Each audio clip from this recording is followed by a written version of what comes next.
चांद का एक हिस्सा धरती पर टूट कर आया था, जिसे अगर कोई नाम दूं तो उसका नाम मधुबाला था। मधुबाला एक ऐसा नाम जिसके लिए खूबसूरती भी शर्म के मारे कहीं जाकर छुप जाए। मधुबाला की खूबसूरती लफ्जों में बयां करना बेहद मुश्किल काम है।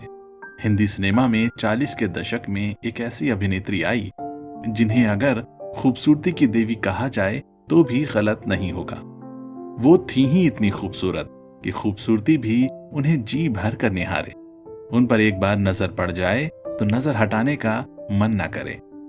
हिंदी फिल्म इंडस्ट्री में मधुबाला जैसी कोई भी खूबसूरत अभिनेत्री ना आई है और ना ही आएगी।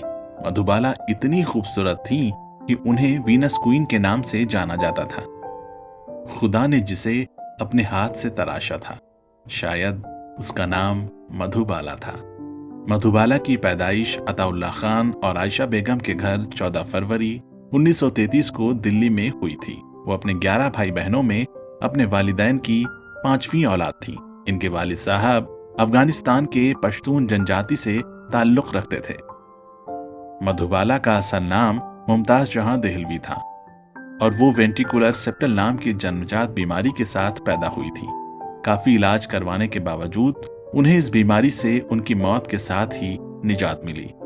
कहते हैं कि उनकी पैदाइश पर किसी नजूमी ने ये भविष्यवाणी की थी कि वो एक दिन बहुत नाम और शोहरत कमाएंगी, लेकिन उनकी जिंदगी दुखों से भरी होगी। और नजूमी की ये बात एक दिन सच भी साबित हुई। मधुबाला के घर में गरीबी होने की वजह से वो कभी स्कूल नहीं जा सकी, तो उनके वालिद ने उन्हें घर पर ही हिंदी, उर्दू और पश्तो भाषा सिखाई। मधुबाला की दिली ख्वाहिश थी वो एक बड़ी अदाकारा बने, लेकिन उनके घर में सभी इस बात के खिलाफ थे कि उनके घर की बेटी अदाकारा बने। मधुबाला के पिताजी इंपीरियल टोबैको कंपनी में काम करते थे और उन्हें तंबाकू की कंपनी में काम करना अच्छा नहीं लगता था। एक तो उनका परिवार काफी लंबा था और दूसरा ये कि उन्होंने कुछ कर्जा ले रखा था, इसलिए वो मजबूरी में ये नौकरी करते थे। लेकिन नौकरी के दौरान किसी से झगड़ा होने की वजह से उन्हें ये नौकरी छोड़नी पड़ी। उनकी नौकरी छूटने की वजह से परिवार पर रोटी का संकट आ गया। पिता की नौकरी जाने की वजह से मधुबाला ने all India radio Delhi station में बच्चों के कार्यक्रम में गाने से अपने करियर की शुरुआत की। लेकिन इन छोटे मोटे काम से परिवार नहीं चल सकता था, इसलिए उनके वालिद बेहतर नौकरी की तलाश में मुंबई आ गए। यहाँ आने के बाद साल 1944 में हुए डॉक एक्सप्लोजन में मधुबाला के 2 भाई और 3 बहनें मारे गए। बाकी परिवार इसलिए बच गया क्योंकि वो पास के सिनेमा हॉल में फिल्म देखने गए थे। उनके परिवार के लिए ये बहुत मुश्किल वक्त था। मधुबाला जब 9 साल की थी तो उनके पिता उन्हें मुंबई के स्टूडियो ले जाने लगे, जहां उन्हें काम मिलने लगा और उनकी बतौर बाल कलाकार फिल्म बसंत आई। ये फिल्म 1942 में रिलीज हुई थी। ये फिल्म बॉक्स ऑफिस पर हिट साबित हुई। उसके बाद बतौर बाल कलाकार इनकी कुछ और फिल्में आईं, जैसे मुमताज महल 1944, धन्ना भगत 1945, पुजारी, फुलवारी और राजपुतानी 1946।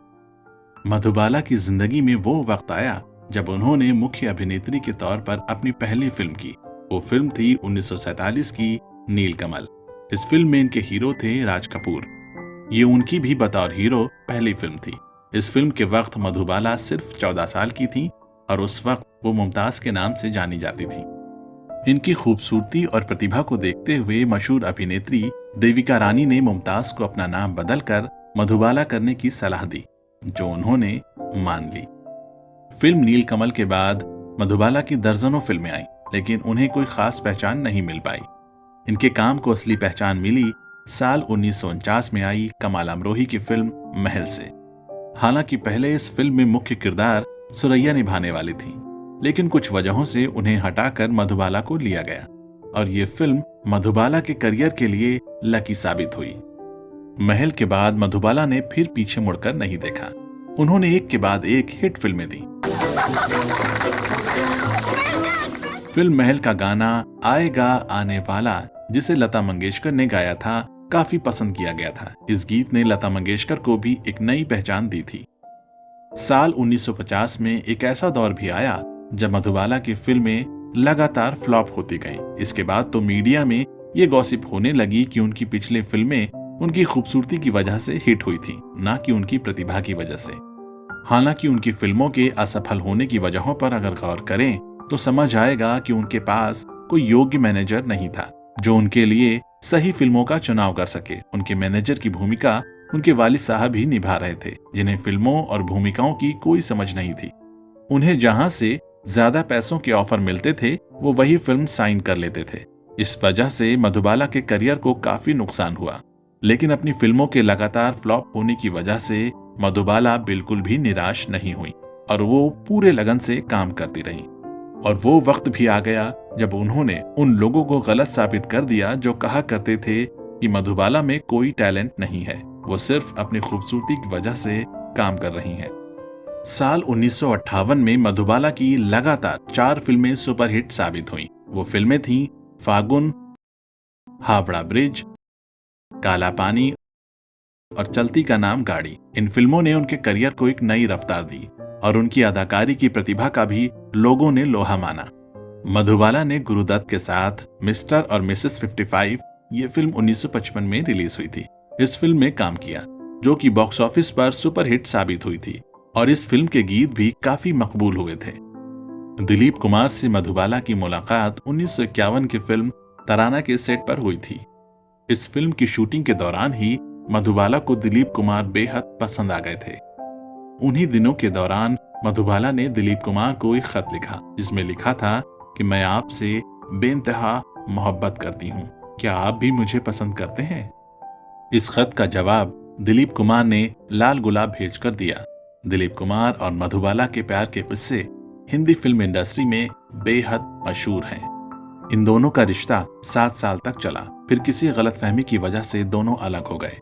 ये वो दौर था जब मधुबाला और दिलीप कुमार फिल्म मुगले आजम की शूटिंग कर रहे थे। निजी जिंदगी में ये दोनों भले ही अलग हो गए थे, लेकिन फिल्मी पर्दे पर इनकी प्रेम कहानी सदा के लिए अमर हो गई। मधुबाला और दिलीप कुमार बी.आर. चोपड़ा की एक फिल्म में काम कर रहे थे। फिल्म का सेट मध्य प्रदेश में लगाया गया था और फिल्म की पूरी यूनिट को वहां शूटिंग करनी थी। मधुबाला के वालिद ने उन्हें मुंबई से बाहर जाने की इजाजत नहीं दी। बी.आर. चोपड़ा ने मधुबाला को एडवांस में रुपए दिए थे जो कि मधुबाला के पिता ने नहीं लौटाए। बात अदालत तक पहुंच गई और दिलीप कुमार की गवाही पर मधुबाला और उनके पिता को जेल तक जाना पड़ा। इस वजह से मधुबाला और दिलीप कुमार अलग हो गए। बाद में इस फिल्म जिसका नाम नया दौर था, इस फिल्म में वैजंतीमाला ने काम किया। कुछ वक्त बाद मधुबाला ने दिलीप कुमार को माफ कर दिया, लेकिन उनके पिता ने उन्हें कभी माफ नहीं किया। मधुबाला चाहती थी कि दिलीप कुमार उनके वालिद से माफी मांग लें, लेकिन दिलीप कुमार ने साफ इनकार कर दिया। इससे इन दोनों के दिलों में खटास पड़ गई और दो हंसों का जोड़ा मिलते मिलते रह गया। ये दुनियाए फानी जब तक रहेगी, लोग मधुबाला को भूल नहीं पाएंगे उनकी निभाई भूमिकाओं की वजह से। उनका जो किरदार सबसे ज्यादा मकबूल और मशहूर हुआ वो था मुगले आजम में अनारकली का, जिसे उन्होंने इतनी शिद्दत के साथ निभाया कि उनकी सेहत पर बहुत बुरा असर पड़ा। मधुबाला को दिल की बीमारी है, ये बात उन्होंने और उनके वालिद ने पूरी दुनिया से छुपाई थी और शायद यही वजह थी कि उन्होंने बी.आर. चोपड़ा की फिल्म में काम करने से इनकार कर दिया, क्योंकि फिल्म की शूटिंग मुंबई से बाहर होनी थी। मुगले आजम फिल्म के डायरेक्टर के आसिफ ने इस फिल्म को बनाने में कोई कसर नहीं छोड़ी थी। वो इस फिल्म को रियलिटी के काफी नजदीक रखना चाहते थे, चाहे वो फाइट सीन हो या फिर बड़े गुलाम अली साहब को मुंह मांगी रकम देना। इसी कड़ी में मधुबाला की बीमारी से अनजान उन्होंने फिल्म के गाने को असलियत के नजदीक दिखाने के लिए मधुबाला को लोहे की भारी भरकम जंजीरों के साथ बांधकर शूटिंग की। इसकी वजह से मधुबाला की सेहत पर बुरा असर पड़ा। इसके अलावा उन्हें दिन भर भारी मेकअप में रहना पड़ता था, जो उनकी सेहत के लिए काफी खतरनाक था। फिल्म में लोहे की जंजीरों के साथ अदाकारी करने की वजह से उनके हाथ पैर बुरी तरह से जख्मी हो गए थे। वैसे फिल्म की शूटिंग के दौरान वो शारीरिक ही नहीं बल्कि मानसिक रूप से काफी परेशान थी, क्योंकि उनका दिलीप कुमार से ब्रेकअप हो गया था।